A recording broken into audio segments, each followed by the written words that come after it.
Hi hello എല്ലാവരും സുഖമായിട്ടിരിക്കുന്നില്ലേ? Welcome to latest of PSC. അപ്പം നമ്മുടെ 10th പ്രിലിംസിന്റെ ഫസ്റ്റ് സ്റ്റേജിന്റെ ഡേറ്റ് ഒക്കെ വന്നിട്ടുണ്ട്. അപ്പൊ എല്ലാവരും ഒരു കോമ്പറ്റീഷനിലോട്ടൊക്കെ കടന്നിട്ടുണ്ടാവും. അപ്പൊ എല്ലാവരും കുറച്ചും കൂടി ഒരു എക്സാം ഒരു എക്സാമിന്റെ ചൂടൊക്കെ പിടിച്ച് നിൽക്കുകയായിരിക്കും. കുറെ പേർക്കൊക്കെ ഡൗട്ട് ഉണ്ട്, ഇനിയിപ്പോ എന്താ പഠിക്കേണ്ടത്, എങ്ങനെയാ പഠിക്കേണ്ടതെന്നൊക്കെ ഒരുപാട് ഡൗട്ട് ഉള്ളവരുണ്ട്. കുറെ പേരൊക്കെ എനിക്ക് പേഴ്സണലി മെസ്സേജ് അയക്കാറുണ്ട്, ഇനിയിപ്പോ എന്താ ചെയ്യേണ്ടത് ചേച്ചി എന്നൊക്കെ ചോദിച്ചുകൊണ്ട്. സോ നമ്മൾ ഇന്ന് ഡിസ്കസ് ചെയ്യാൻ വേണ്ടിയിട്ട് പോകുന്നത്, നമ്മൾ എന്ത് ചെയ്യാൻ വേണ്ടി പോവാണ്, ഓരോ വീക്കും ഓരോ ഏരിയാസ് പഠിക്കാൻ വേണ്ടി പോകുന്നത്, ഫോക്കസ് ഏരിയാസ്. ഇവിടെ ഞാൻ 20 ക്വസ്റ്റ്യൻ പേപ്പേഴ്സ് ആണ് എടുത്തിട്ടുള്ളത്. 2021 തൊട്ടിട്ട് 2025 വരെ നടന്നിട്ടുള്ള 10th ലെവലിൽ പ്രിലിമിനറി ക്വസ്റ്റ്യൻ പേപ്പേഴ്സ് ആണ് നമ്മൾ എടുത്തിട്ടുള്ളത്. ഇവിടെ ക്വസ്റ്റ്യൻ കോഡൊക്കെ കൊടുത്തിട്ടുണ്ട്. 29/2021, 32/2021 തുടങ്ങി ഇവിടെ 2025 വരെ ലാസ്റ്റ് നടന്ന 17/2025 വരെയുള്ള 20 ക്വസ്റ്റ്യൻ പേപ്പേഴ്സ് എടുത്തിട്ട് ഓരോ സിലബസിലെ ഏരിയാസ് നമ്മൾ ഐഡന്റിഫൈ ചെയ്ത് ഓരോ ക്വസ്റ്റ്യൻ പേപ്പറിൽ നിന്നും എത്ര നമ്പർ ഓഫ് ക്വസ്റ്റ്യൻസ് വന്നിട്ടുണ്ടെന്നാണ് നമ്മൾ നോക്കാൻ വേണ്ടി പോകുന്നത്. സോ ഫസ്റ്റ് നമ്മൾ എടുക്കുന്ന സിലബസിലെ ഭാഗം എന്ന് പറയുന്നത് നമ്മുടെ സിലബസിലെ ഇന്ത്യൻ ഭൂമിശാസ്ത്രപരമായ സവിശേഷതകൾ എന്ന് പറഞ്ഞിട്ടുള്ള ഈ ഒരു ഭാഗവും, അവിടെ 10 മാർക്കാണ് വെയിറ്റേജ് വരുന്നത്. അവിടെ നമുക്ക് എന്തൊക്കെ വരുന്നത്, ഇന്ത്യയുമായി ബന്ധപ്പെട്ട അതിർത്തികൾ, അതിരുകൾ, ഊർജ്ജ മേഖല തുടങ്ങിയ കാര്യങ്ങളാണ് അവിടെ വരുന്നത്. പിന്നെ കേരളത്തിന്റെ അടിസ്ഥാന വിവരങ്ങൾ, അതിൽ നമ്മുടെ നദികളും കായലുകളും വൈദ്യുത പദ്ധതികളും വന്യജീവി സങ്കേതങ്ങളും. സോ ഈ രണ്ട് ഏരിയാസ് നമ്മൾ എടുക്കുന്നു. ഈ രണ്ട് ഏരിയാസ് എടുത്തിട്ട് ഈ 20 ക്വസ്റ്റ്യൻ പേപ്പറിൽ ഈ ഏരിയാസിൽ നിന്ന് എത്ര ക്വസ്റ്റ്യൻസ് വന്നിട്ടുണ്ട്, അതായത് ഇതിന്റെ ഉള്ളിൽ വരുന്ന സബ് ടോപ്പിക്കുകൾ ഉണ്ടല്ലോ, അവിടെ നിന്നും എത്ര ക്വസ്റ്റ്യൻസ് ആണ് വന്നിട്ടുള്ളതെന്നാണ് നോക്കാൻ വേണ്ടിയിട്ട് പോകുന്നത്. സോ നമ്മൾ ഐഡന്റിഫൈ ചെയ്ത് വെച്ചത് പ്രകാരം നിങ്ങൾക്ക് ഈ ഒരു PDF കാണാൻ പറ്റുന്നുണ്ടോ എന്ന് അറിയില്ല, കാണുന്നുണ്ടാവും എന്ന് വിചാരിക്കുന്നു. നോക്കിക്കേ, കേരളം അടിസ്ഥാന വിവരങ്ങൾ എന്ന ഭാഗത്ത് നിന്ന് 33 ചോദ്യങ്ങളാണ് വന്നിട്ടുള്ളത്. ഇനി നദികളും കായലുകളും എന്ന ഭാഗത്ത് നിന്ന് 41 ചോദ്യങ്ങളാണ് വന്നിട്ടുള്ളത്. ഊർജ്ജ പദ്ധതികൾ എന്ന ഭാഗത്ത് നിന്ന് 22 ചോദ്യങ്ങളും, വന്യജീവി സങ്കേതങ്ങളുടെ ഭാഗത്ത് നിന്ന് 13 ചോദ്യങ്ങളും, ദേശീയ പാർക്കിൽ നിന്ന് 13 ചോദ്യം, ഇത് ഈക്വൽ ആണ്. മത്സ്യബന്ധനത്തിന്റെ ഭാഗത്ത് നിന്ന് 11 ചോദ്യങ്ങൾ, കായികത്തിന്റെ ഭാഗത്ത് നിന്ന് 6 ചോദ്യങ്ങൾ. ഇങ്ങനെയാണ് ഇവിടെ ചോദ്യങ്ങളുടെ ഒരു ഡിസ്ട്രിബ്യൂഷൻ വന്നിട്ടുള്ളത്. പിന്നെ നോക്കിക്കേ, നമ്മൾ 41 ചോദ്യങ്ങൾ അവിടെ കണ്ടു. ഇവിടെ വീണ്ടും 41 ചോദ്യങ്ങൾ എവിടെ നിന്ന് വന്നിട്ടുണ്ട്, അതിർത്തികളുമായി ബന്ധപ്പെട്ട് വന്നിട്ടുണ്ട്. അതിർത്തികൾ വളരെ ഇമ്പോർട്ടന്റ് ആയിട്ടുള്ള ഭാഗമാണ്. ഇനി ഇന്ത്യയിലെ ദേശീയ ഉത്സവങ്ങളുമായി ബന്ധപ്പെട്ട ഒരു ചോദ്യവും, ഗതാഗത സംവിധാനങ്ങളുമായി ബന്ധപ്പെട്ട 19 ചോദ്യങ്ങളും, വ്യവസായങ്ങളുമായി ബന്ധപ്പെട്ട് 27 ചോദ്യങ്ങളുമാണ് വന്നിട്ടുള്ളത്. സോ ഈ ഒരു ഡിസ്ട്രിബ്യൂഷൻ കാണുമ്പോൾ തന്നെ നിങ്ങൾക്ക് മനസ്സിലാക്കാൻ വേണ്ടി സാധിക്കും ഏത് ഭാഗത്തിനാണ് നിങ്ങൾ ആദ്യം ഇമ്പോർട്ടൻസ് കൊടുക്കേണ്ടത്. ഏറ്റവും കൂടുതൽ ചോദ്യങ്ങൾ വന്നിട്ടുള്ള ഭാഗത്തിനാണ് നിങ്ങൾ ഏറ്റവും ഇമ്പോർട്ടൻസ് ആദ്യം കൊടുക്കേണ്ടത്. ഏതൊക്കെയാണ്? തീർച്ചയായിട്ടും നമ്മുടെ നദികളും കായലുകളും ഇമ്പോർട്ടൻസ് കൊടുക്കേണ്ട ഏരിയ ആണ്. കേരളത്തിന്റെ അടിസ്ഥാന വിവരങ്ങൾ റിപ്പീറ്റഡ് ആയിട്ട് വരുന്നു, 33 ചോദ്യങ്ങൾ വന്നിട്ടുണ്ട്. സോ നിങ്ങൾ ഇമ്പോർട്ടൻസ് കൊടുക്കണം. അടുത്ത ഏതാ? അടുത്ത ഊർജ്ജ പദ്ധതികൾ വരും. അതിർത്തികളും അതിർത്തി തർക്കങ്ങളും 41 ചോദ്യങ്ങൾ വന്നിട്ടുണ്ട്, ഇമ്പോർട്ടൻസ് കൊടുക്കണം. ഇനി നമുക്ക് ഇത് സബ് ടോപ്പിക് വൈസ് നോക്കാം. ഇതിൽ തന്നെ നമ്മൾ നദികളും കായലുകളും 41 ചോദ്യങ്ങൾ വന്നിട്ടുണ്ട് എന്ന് പറഞ്ഞു. അതിൽ തന്നെ നദികളിൽ ഏറ്റവും കൂടുതൽ ചോദിച്ചേക്കുന്നത് ഏതാ? നദികളിൽ ഏറ്റവും കൂടുതൽ ചോദിച്ചേക്കുന്ന നദി പെരിയാറാണ്. 6 ചോദ്യങ്ങളാണ് വന്നിട്ടുള്ളത്. ഓക്കെ, 41 ചോദ്യങ്ങളിൽ 6 ചോദ്യങ്ങൾ പെരിയാറിൽ നിന്ന് വന്നു. ഭാരതപ്പുഴയിൽ നിന്ന് 5 ചോദ്യങ്ങൾ വന്നു. അതിൽ തന്നെ ഈ പെരിയാറുമായി ബന്ധപ്പെട്ട് വന്നിരിക്കുന്ന ചോദ്യങ്ങൾ എന്തൊക്കെയാണ്?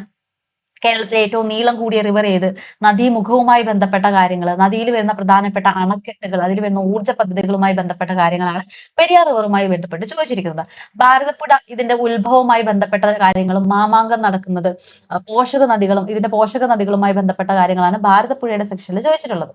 പിന്നീട് ചോദിച്ചിട്ടുള്ളത് കേരളത്തിൽ കിഴക്കോട്ടൊഴുകുന്ന നദികളാണ്. ഈ കിഴക്കോട്ടൊഴുകുന്ന നദികളിൽ വലിയ നദി ഏത്, അങ്ങനെയുള്ള ഭാഗങ്ങളാണ് ഈ ഒരു കിഴക്കോട്ട് ഒഴുകുന്ന നദികളിൽ നിന്ന് ചോദിച്ചിട്ടുള്ളത്. പിന്നെ ചോദിച്ചു കണ്ടിട്ടുള്ളത് നോർത്തേൺ മോസ്റ്റ് റിവർ ഏത്, സതേൺ മോസ്റ്റ് റിവർ ഏത് തുടങ്ങിയ കാര്യങ്ങൾ, അങ്ങനെ ഉള്ള ഫാക്ടുകൾ ഉണ്ടല്ലോ, അതാണ് പിന്നീട് ചോദിച്ചിട്ടുള്ളത്. ഓക്കെ, കായലുകളിൽ തന്നെ ഏറ്റവും കൂടുതൽ ചോദിച്ചിട്ടുള്ളത് വേമ്പനാട്ട് കായല്, അഷ്ടമുടി കായല്, കായലുകളുടെ എണ്ണം എത്ര തുടങ്ങിയ കാര്യങ്ങൾ.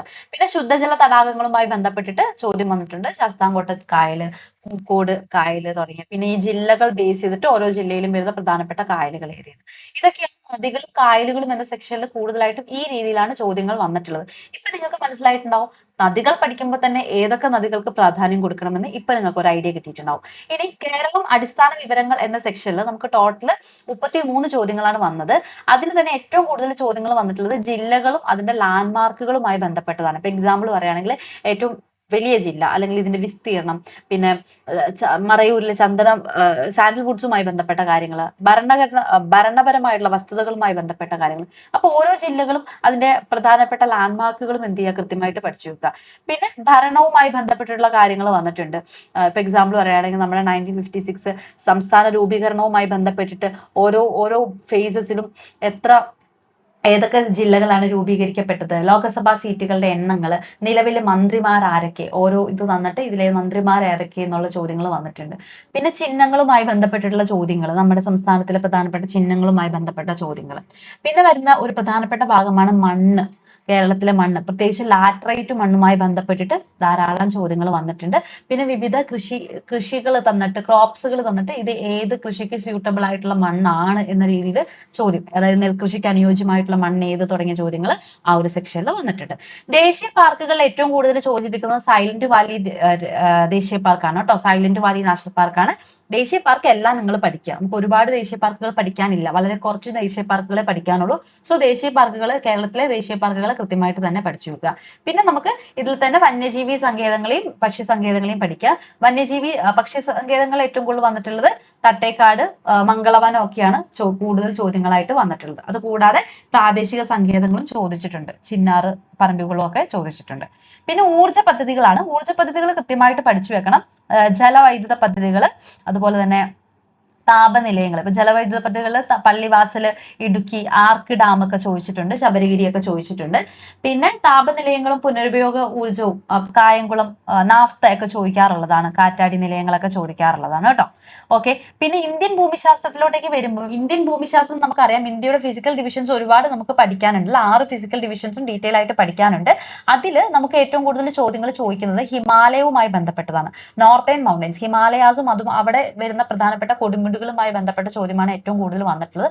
10ഓളം ചോദ്യങ്ങളാണ് അവിടെ നിന്ന് വന്നിട്ടുള്ളത്.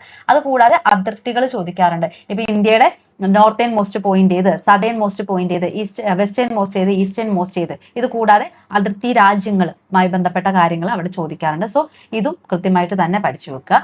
പിന്നെ ഹിമാലയാസ് കഴിഞ്ഞാൽ പിന്നെ ഇന്ത്യയിൽ ഫിസിക്കൽ ഡിവിഷനിൽ ഏറ്റവും ഇമ്പോർട്ടന്റ് ആയിട്ട് ചോദിക്കുന്നത് ഏതാണ്, പീഠഭൂമികളും സമതലങ്ങളുമാണ്. പീഠഭൂമികളും സമതലങ്ങളുമാണ് കേട്ടോ. പിന്നെ റിപ്പീറ്റഡ് ആയിട്ട് ഇപ്പൊ ചോദിച്ചു കാണുന്നതാണ് ജലപാതകൾ, പ്രത്യേകിച്ച് നാഷണൽ വാട്ടർവേ 3 റിപ്പീറ്റഡ് ആയിട്ട് ചോദിക്കാറുണ്ട്. അപ്പൊ ഇത് കൃത്യമായിട്ട് തന്നെ പഠിച്ചു വെക്കണം, വളരെ ഇമ്പോർട്ടന്റ് ആണ്. നാഷണൽ വാട്ടർവേസ് കൃത്യമായിട്ട് പഠിച്ചു വെക്കണം.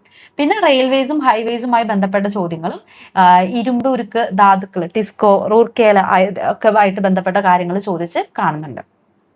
ഓക്കെ. പിന്നെ കായികത്തിൽ നിങ്ങൾ കായികം പഠിക്കുമ്പോൾ എന്ത് ചെയ്യുക, CA അപ്ഡേറ്റ് ചെയ്ത് പഠിച്ചാൽ മതി. CA അപ്ഡേറ്റ് ചെയ്തിട്ട് കായികത്തിന്റെ സെക്ഷൻ പഠിച്ചാൽ മതി. അപ്പൊ ഇങ്ങനെയാണ് നമ്മളിപ്പോ പറഞ്ഞ സിലബസിൽ ഈ 2 സെക്ഷൻസിൽ നിന്നും ചോദ്യങ്ങൾ വരാറുള്ളത്. അപ്പൊ ഏകദേശം ഏതൊക്കെ ഏരിയാസിനാണ് ഇമ്പോർട്ടൻസ് കൊടുക്കേണ്ടതെന്ന് നിങ്ങൾക്ക് മനസ്സിലായിട്ടുണ്ടാവും. ഏതൊക്കെ ഏരിയാസിനാണ് ഇമ്പോർട്ടൻസ് കൊടുക്കേണ്ടത്? ഏറ്റവും കൂടുതൽ ഇപ്പം നമ്മുടെ കേരളത്തിന്റെ ജില്ലാ വസ്തുതകൾ ഹൈലി വെയിറ്റേജ് ഉള്ള ഏരിയ ആണ്.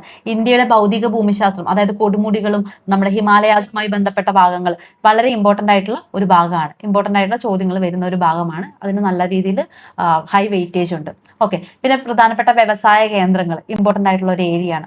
സോ ഇതൊക്കെ എന്താണ്, ഇവിടെ ഞാൻ ഫോക്കസ് ഏരിയാസ് ഏതൊക്കെയെന്നൊക്കെ ഞാൻ ഇവിടെ കൊടുത്തിട്ടുണ്ട്. നിങ്ങൾക്ക് നോക്കിയാൽ മനസ്സിലാക്കാൻ വേണ്ടി സാധിക്കും. ഇതിന്റെ PDF ഞാൻ ടെലിഗ്രാം ഗ്രൂപ്പിൽ അപ്ഡേറ്റ് ചെയ്തിട്ടുണ്ട്. നിങ്ങൾക്ക് ടെലിഗ്രാം ചാനലിൽ പോയിട്ടുണ്ടെങ്കിൽ അത് ഡൗൺലോഡ് ചെയ്തെടുക്കാവുന്നതാണ്. ടെലിഗ്രാം ഗ്രൂപ്പിന്റെ ലിങ്ക് ഞാൻ ബയോയിൽ കൊടുത്തിട്ടുണ്ട്. പോരാതെ ഞാൻ എന്ത് ചെയ്യാം, ഫസ്റ്റ് കമന്റിൽ പിന്നും കൂടി ചെയ്ത് വെച്ചേക്കാം. നിങ്ങൾക്ക് അവിടെ പോയിട്ടുണ്ടെങ്കിൽ ഡൗൺലോഡ് ചെയ്തെടുക്കാം.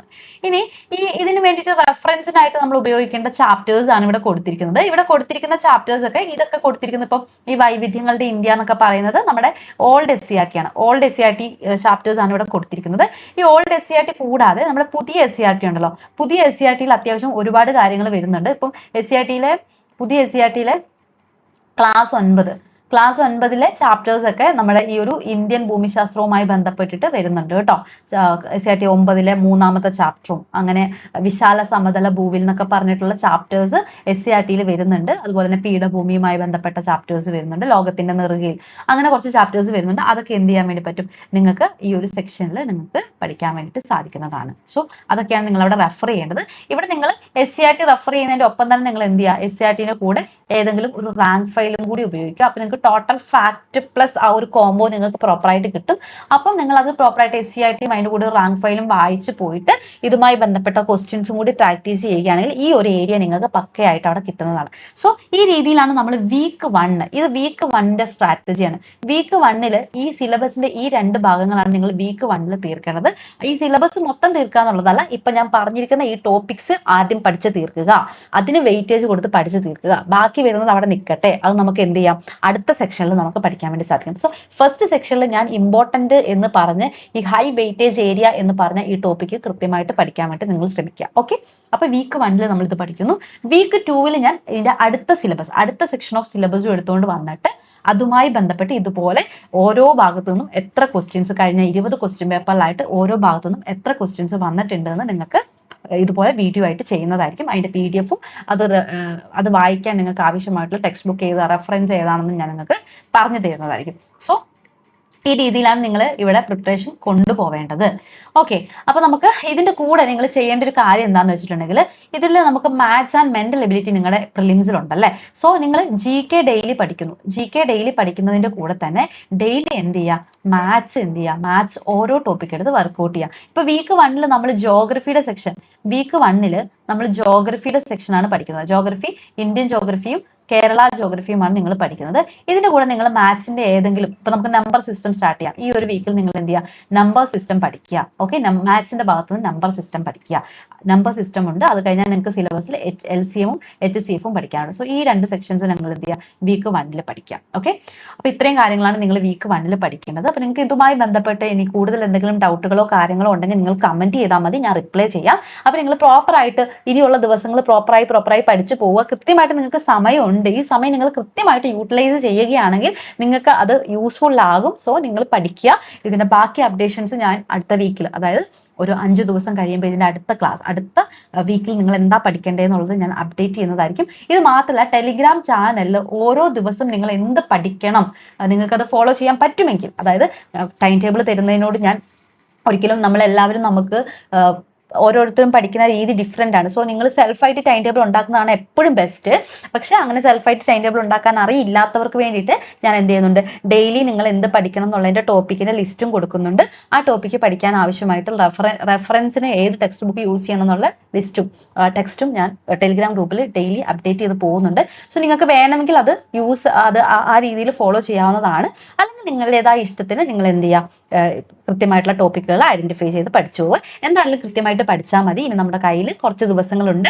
ആ ദിവസങ്ങളെ പ്രോപ്പറായിട്ട് തന്നെ യൂട്ടിലൈസ് ചെയ്ത് പ്രോപ്പറായിട്ടുള്ള റിവിഷൻ, പ്രോപ്പറായിട്ടുള്ള സ്റ്റഡീസ്, പ്രോപ്പറായിട്ടുള്ള വർക്കൗട്ട്, ഇതിൽ പ്രാക്ടീസ്, ഇതിലൂടെ നിങ്ങൾക്ക് എന്ത് ചെയ്യാൻ വേണ്ടി പറ്റും, തീർച്ചയായിട്ടും നിങ്ങൾക്ക് പ്രിലിംസ് എക്സാം ക്വാളിഫൈ ചെയ്യാൻ വേണ്ടി സാധിക്കും. സോ ഇനിയുള്ള ദിവസങ്ങൾ അങ്ങനെ തന്നെ വർക്കൗട്ട് ചെയ്യാൻ വേണ്ടി ശ്രമിക്കുക. നിങ്ങൾക്ക് കൂടുതലായിട്ട് എന്തൊക്കെ ക്ലാസ്സുകളാണ് വേണ്ടതെന്ന് പറയുകയാണെങ്കിൽ അതിന്റെ വീഡിയോസ് ചെയ്യുന്നതായിരിക്കും. സോ ഈ ഒരു ഭാഗവുമായി ബന്ധപ്പെട്ട് എന്തെങ്കിലും കൺഫ്യൂഷൻസോ കാര്യങ്ങളോ ഉണ്ടെങ്കിൽ അതും കൂടി നിങ്ങൾ കമന്റിൽ പറയാം, ഞാൻ അതിന് റിപ്ലൈ തരുന്നതായിരിക്കും. അപ്പോൾ നമുക്ക് അടുത്തൊരു വീഡിയോ ആയിട്ട് തൊട്ടടുത്ത ദിവസം തന്നെ കാണാം. നിങ്ങൾക്ക് ഈ ഒരു ചാനലിലെ വീഡിയോസും കാര്യങ്ങളൊക്കെ യൂസ്ഫുൾ ആകുന്നുണ്ടെങ്കിൽ സബ്സ്ക്രൈബ് ചെയ്യുന്നത് ഒന്ന് പരിഗണനയിൽപ്പെടുത്തുക, നിങ്ങളുടെ സുഹൃത്തുക്കൾക്കും കൂടി അയച്ചു കൊടുക്കുക.